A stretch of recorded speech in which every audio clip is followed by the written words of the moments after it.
Hi everyone, I'm Mike Caswell and welcome to this Learn to Play the Beatles DVD. No musician is complete unless they can knock out at least one Beatles tune, and it is an honour and a privilege to show you how to play 5 of their most guitar-based songs. In my opinion, the Beatles are the best band that ever were and ever will be. That's just my opinion, you may agree, and I hope you do. So let's get started.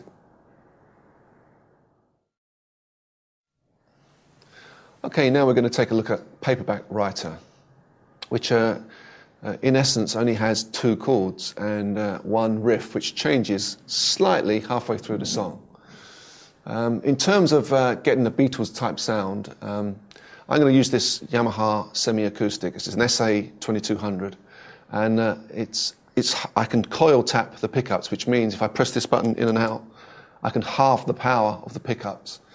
Because you want a distorted sound for this riff, but you don't want it too saturated that you can't hear the definition. The Beatles were famous for using Epiphone guitars, which had kind of low output P90s on them.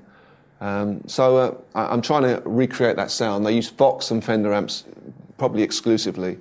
So you want a pure guitar sound, slightly on the edge, with your treble pickup. And so here's the riff.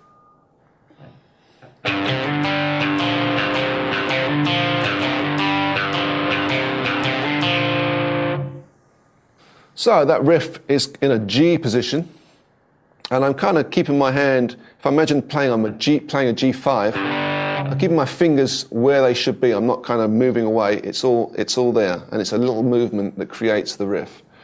The first note is on the E3. Then we're going to hammer on from the 3 to the 5 on the A string. Then with my little finger, I'm holding the 5 on the D. Bounce back to the low E on the 3. Up to the 3 on the D. You can see my finger hasn't moved very much. Down to the 3 on the E again. To the 3 on the A.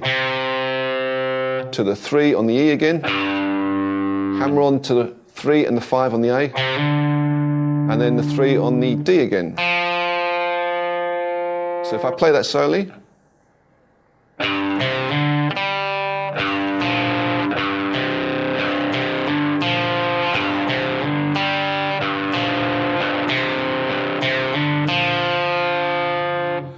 I'm also picking towards the bridge. It sounds completely different if you pick here.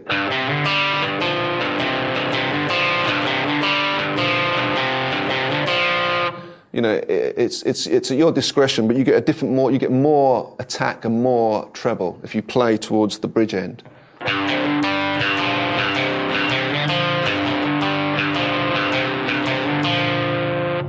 So that's the intro. So moving on to the verse chords, there's essentially 2 chords in this in the verse, 2 chords throughout the whole song. We're going to play a G major chord at the 3rd fret. And we're going to move that shape up to the C major chord at the 8th fret. In essence, we're strumming this chord, but there's a tiny little movement within the G chord. I'll play the verse and I'll show you what I mean.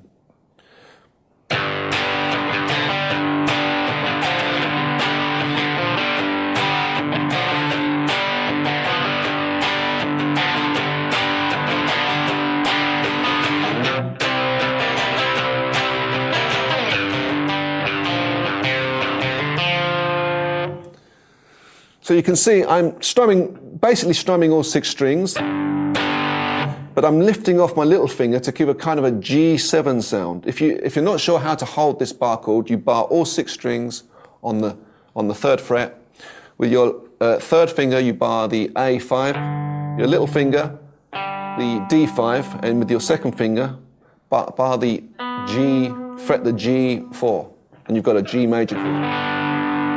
It's very rare that I actually hold all 6 strings in modern music, but for the Beatles sound, it is quite a lot of basic bar shapes, and then just playing parts of the chord. So to create that little movement within it,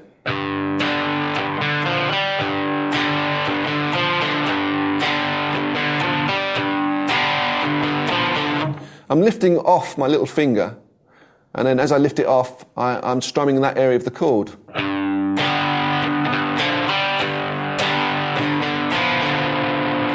It's literally, I mean, it's discretional. I mean, you can just quite happily strum away and it'll have the desired effect. But there is a tiny little movement in the track where the G7 is being not played, but indicated. So if I lift this little finger off, it becomes a G7 chord. Put it back on, it's G major. So it's a discretional thing on your part, but I'll play it again slowly.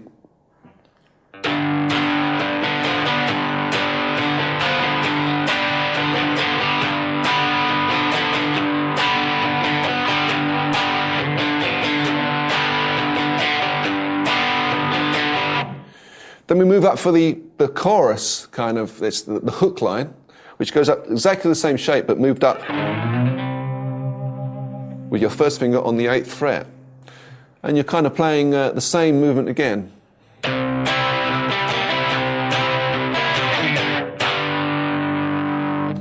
It's just one bar on that C. And then we're down for the riff again. Exactly the same as you did the intro. Then we have the second half of the verse again.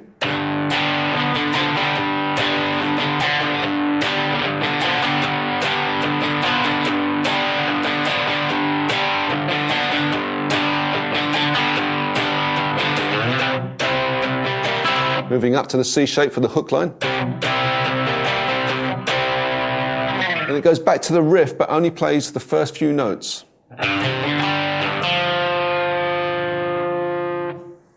So that little first half of the riff is literally the first half of the riff, but I'll tell you what it is. It's on the 3rd fret on the E string, hammer on from the 3 to the 5 on the A string, and then with your little finger hit the 5 on the D, bounce from the 3 on the E, and then hold this 3 on the D, so you get this sound.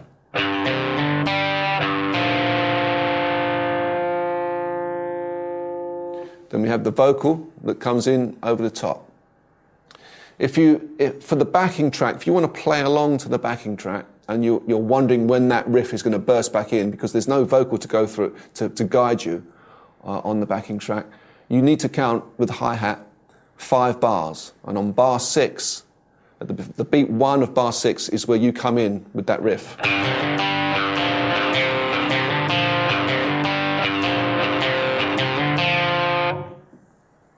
So in essence, that's the chorus and the verse parts.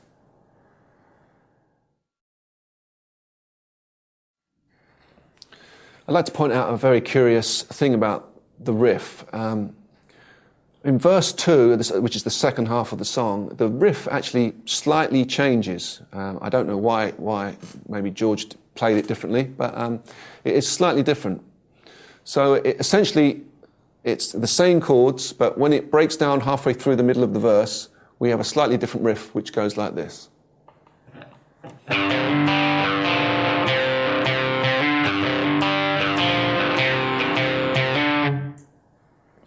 So you can see or hear it's slightly different. It's close, but it's slightly different. And I'll slow it down for you and tell you what it is. We're starting on the 3 on the E, hammer on from the 3 to the 5. Hold the 5 on the D, down to the 3 again on the low E, up to the 3 on the D, down to the low 3 on the E again, up to the 3 on the A, down to the 3 on the low E, up to the 3 on the A again, and then stay on that 3 but hammer on from the 3 to the 5 at the A. So if I slow it down,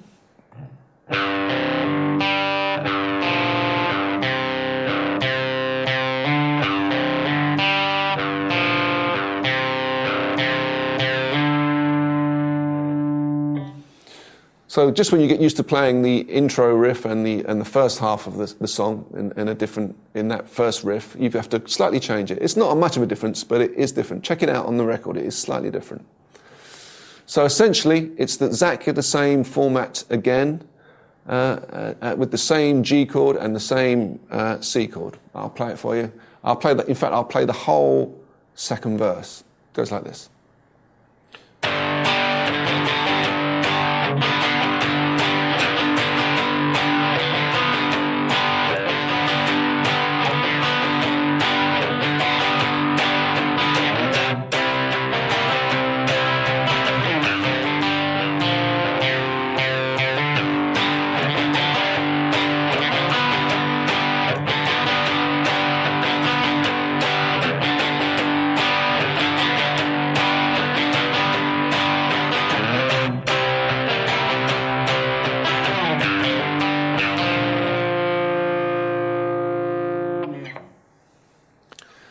Okay, moving on to the outro.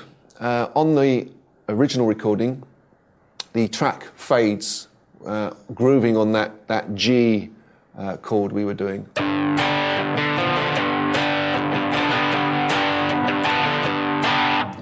But I've put a definite ending on the track so that you can end it when you jam along. But the thing to be aware of is when you come back in, it's that second version of the riff that we're going to use. So it's this version of the riff.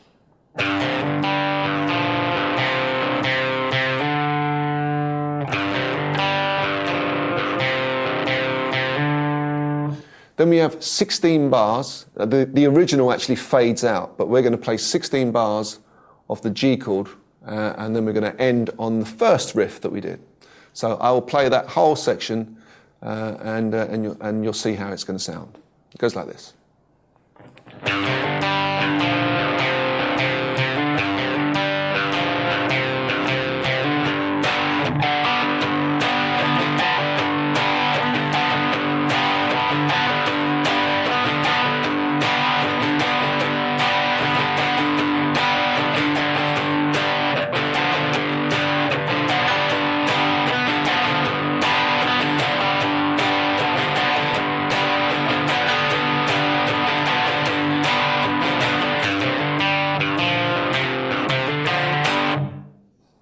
And that's the song.